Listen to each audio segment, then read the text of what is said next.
The second half of the explosive BBC Two documentary, The Princes and the Press, was broadcast last night. The episode saw journalist Amol Rajan analyse the royal family's tumultuous past 3 years that has seen the birth of Harry and Meghan's son Archie and the royal tours of the Sussexes and Cambridges. The documentary then explores the circumstances surrounding Harry and Meghan's decision to step down from royal duties.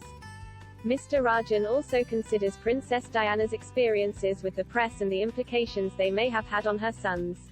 A portion of the episode explores the couple's break in protocol, by foregoing a photo call on the hospital steps as is tradition, after the birth of Archie. Instead, the press were reportedly told to head to Windsor when Meghan went into labour for a briefing. When the news eventually came through that the Duchess was in labour, in reality she had already given birth. The documentary marks the decision to handle the birth as they did as a turning point in the Sussexes' relationship with the press, with broadcaster Trevor Phillips claiming it was the moment Harry and Meghan appeared to not want to play the game. He said, "They made it clear that the historic convention, for example about pictures of a new infant, they weren't going to go with it. And at that point it became clear that, either they had not really grasped that in return for the fairy tale you have to give the people outside the castle something, or they just decided they didn't want to play the game. And the point at which you decide you're not going to play the game, don't expect other people to play by the rules." Camilla Tomaini, associate editor at the Daily Telegraph, added, "Oh, so the baby was born in the early hours of this morning and I'm in a taxi on my way to be reporting that she's in labor when in fact it's a fait accompli.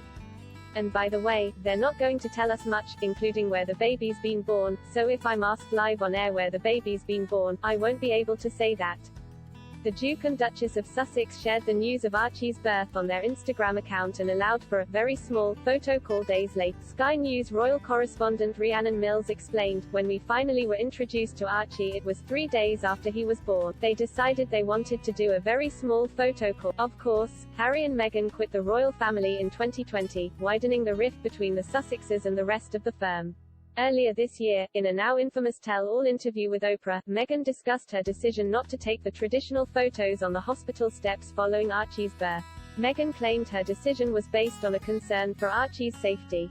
In response to Oprah suggesting it was perhaps a marker of Harry and Meghan wanting to do things their own way, the Duchess said, "That's not it at all."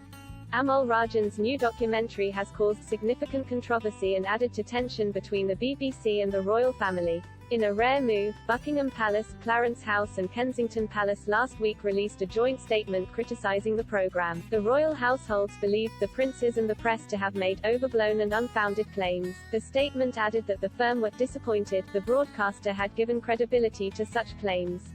In particular, the royal family are unhappy that the documentary explored suggestions that negative stories about royal life were based on information leaked from people connected to other royal households.